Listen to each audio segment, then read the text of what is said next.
Marwari media आप देख रहे हैं। आज है 5 सितंबर 2024 गुरुवार का दिन और हिंदू तिथि भाद्रपद माह की द्वितीया है। नजर डालेंगे आज की बड़ी खबरों पर। शुरुआत करेंगे देश की बड़ी खबर के साथ। बड़ी खबर, पीएम मोदी 2 देशों की अपनी यात्रा के पहले चरण में मंगलवार को ब्रुनेई पहुंचे। यहां उनका भव्य स्वागत हुआ। पहली बार कोई भारतीय प्रधानमंत्री ब्रुनेई पहुंचे हैं। पीएम मोदी जब ब्रुनेई पहुंचे तो एयरपोर्ट पर शहजादे अल मुअत्तदी बिल्लाह ने उनका भव्य स्वागत किया। पीएम मोदी को एयरपोर्ट पर गार्ड ऑफ ऑनर भी दिया गया। इसके बाद पीएम मोदी ब्रुनेई की उमर अली सैफुद्दीन मस्जिद पहुंचे। ब्रुनेई की राजधानी बंदर शेरी बेगवान के होटल में भारतीय समुदाय के लोगों ने भी पीएम का स्वागत किया। वैसे आपको बता दूं, पीएम मोदी ब्रुनेई के सुल्तान हाजी हसन अली बोलकिया के निमंत्रण पर गए हैं। पीएम मोदी और सुल्तान हाजी हसन के बीच दुनिया के सबसे बड़े महल इस्ताना नूरुल ईमान में मुलाकात हुई। वहीं अब पीएम मोदी ब्रुनेई के दौरे के बाद 2 दिन की सिंगापुर यात्रा पर पहुंचे हैं। आगे बढ़ते हैं। देश की एक और बड़ी खबर, आंध्र प्रदेश, तेलंगाना और त्रिपुरा में बारिश के कारण बाढ़ से पिछले 7 दिनों में 64 लोगों की मौत हो गई है। और सबसे बड़ा अलर्ट यह है, गुजरात में अगले 1 हफ्ते तक भारी बारिश का दौर रुकने वाला नहीं है। महिसागर जिले के 106 गांव में बाढ़ का अलर्ट है।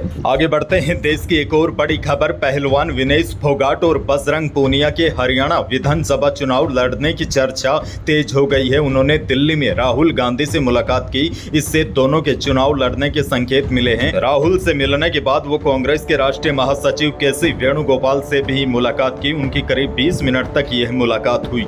कांग्रेस सूत्रों के मुताबिक पार्टी विनेश को 3 और बजरंग पूनिया को 2 सीटों पर चुनाव लड़ने का ऑप्शंस दे चुकी है।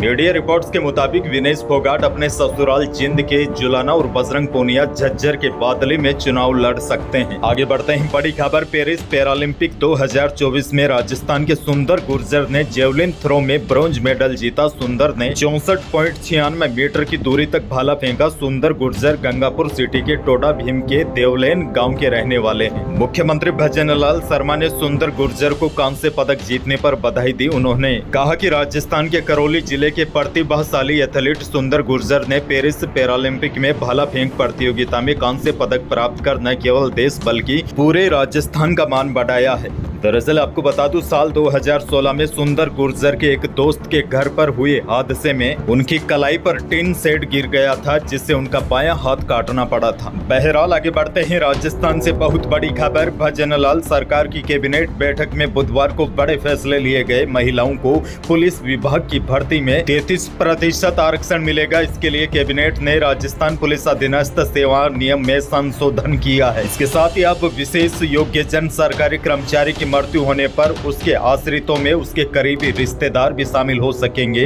कर्मचारी के माता पिता, भाई बहन, इनमें से किसी को भी पेंशन मिल सकेगी। वहीं इस बैठक के बाद संसदीय कार्य मंत्री जोगाराम पटेल ने बताया कि सरकार का लक्ष्य है आने वाले 2 साल में प्रदेश ऊर्जा उत्पादन में आत्मनिर्भर बने। इसी दिशा में 3150 मेगावाट और सौर ऊर्जा उत्पादन के लिए विभिन्न कंपनियों को 6877 हेक्टेयर भूमि आवंटित की गई है। वहीं जैसलमेर के रामगढ़ में सौर ऊर्जा उत्पादन के लिए आधुनिक तकनीक का प्लांट लगाया जाएगा।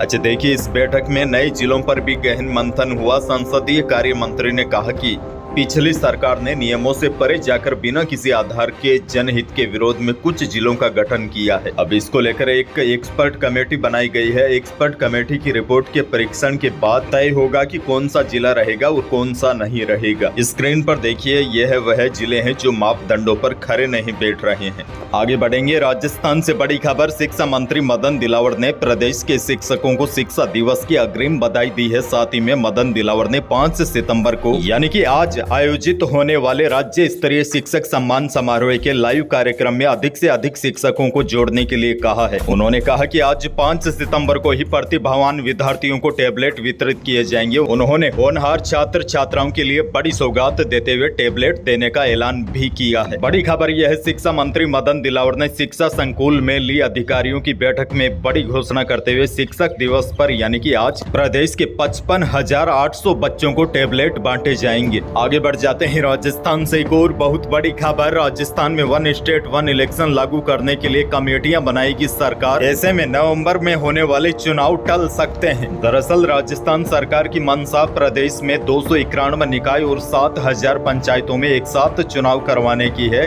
सब कमेटी एक साथ चुनाव में आने वाली बाधाओं का अध्ययन करेगी। कानूनी बाधाओं को दूर करने के लिए कानूनविदों से राय शुमारी कर इसके बाद अपने अनुशंसा करेगी। ऐसे में माना जा रहा है फिलहाल नवंबर में होने वाले नगरीय निकाय और पंचायतों के चुनाव टाले जा सकते हैं। सरकार यहां की जिम्मेदारी प्रशासन को सौंपकर कार्यकाल को आगे बढ़ा सकती है। लेकिन बड़ी खबर यह है, सरकार चाहती है प्रदेश में 291 निकाय और 7000 पंचायतों के एक साथ चुनाव हो। वहीं सरकार राजस्थान में वन स्टेट वन इलेक्शन लागू करने के लिए कमेटी भी बनाएगी। आगे बढ़ते हैं एक और बड़ी खबर। भाजपा नेता श्री कृष्ण पट्टीदार को याद कर पूर्व सीएम वसुंधरा राजे भावुक हो गई। उनकी आंखों में आंसू छलक पड़े। राजस्थान जन अभाव अभियोग निराकरण समिति के पूर्व चेयरमैन श्री कृष्ण पट्टीदार का 24 अगस्त को 77 वर्ष की आयु में निधन हो गया था। पट्टीदार लंबे समय से बीमार थे। वह वसुंधरा राजे के करीबी माने जाते थे। अच्छा, बड़ी खबर आपको ये भी दे दूं, पूर्व मुख्यमंत्री वसुंधरा राजे ने बुधवार को झालावाड़ में भाजपा की सदस्यता ली और कहा कि घूम लिया मैंने जग सारा, अपना घर है सबसे प्यारा। उन्होंने कहा कि मुझे जयपुर में सदस्यता ग्रहण करने के लिए कहा गया था, लेकिन मैंने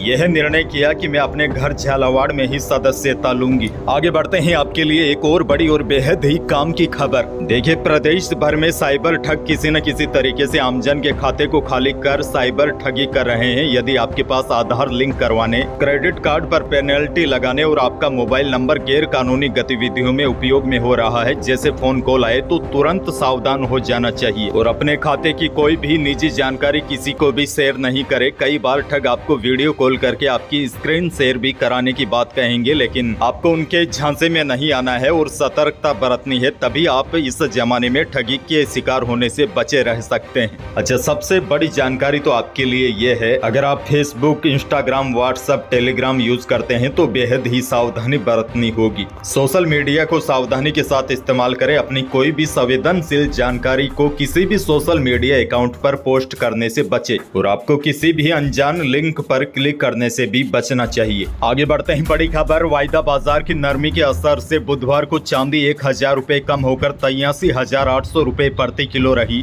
बाजार सूत्रों के अनुसार शुद्ध सोना और जेवराती सोना पूर्व स्तर पर ही टिके रहे। वैसे जयपुर सराफा बाजार में शुद्ध सोना यानी कि 24 कैरेट सोना 73,350 रुपए प्रति 10 ग्राम रहा और जेवराती सोना यानी 22 कैरेट सोना 68,900 रुपए प्रति 10 ग्राम रहा और 18 कैरेट सोने के भाव 59,900 रुपए रहे। आगे बढ़ते हैं मौसम से जुड़ी बड़ी खबर है। राजस्थान में एक बार फिर तेज बारिश का दौर शुरू हो गया है। जोधपुर, उदयपुर में बीते 2 दिनों से हो रही भारी बारिश से हालात बिगड़ गए हैं। जोधपुर में बारिश से चामुंडा नदी उफान पर है। जोधपुर जैसलमेर रेलवे लाइन के नीचे से मिट्टी बहने के कारण ट्रेनों को भी नुकसान हुआ है। कल 2 ट्रेनों को कैंसिल करना पड़ा और 1 ट्रेन को रास्ते में रोका गया। वहीं जोधपुर शहर में भी नदियों की तरह पानी बह रहा है। 3 दिन से हो रही लगातार बारिश के कारण बांसवाड़ा, डूंगरपुर, धौलपुर, चित्तौड़गढ़ और उदयपुर में बड़े डैमों के गेट खोलने पड़े। वहीं मौसम विभाग से एक और बड़ा अपडेट आ गया है। मध्य प्रदेश के ऊपर बना कम दबाव का क्षेत्र अब कमजोर होकर साइक्लोनिक सर्कुलेशन में परिवर्तन हो चुका है और वर्तमान में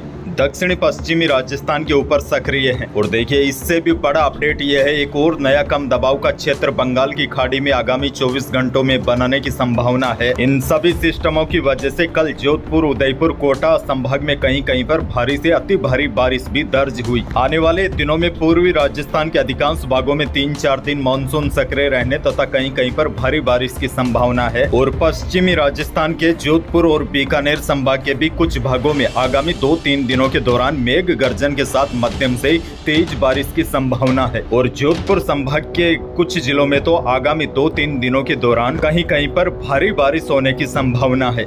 यही थी आज की बड़ी और महत्वपूर्ण खबरें। वीडियो को लाइक करना बिल्कुल न भूलिए और चैनल पर नए हैं तो सब्सक्राइब जरूर कीजिए ताकि आप अपडेट रहे बड़ी और काम की खबरों से। धन्यवाद।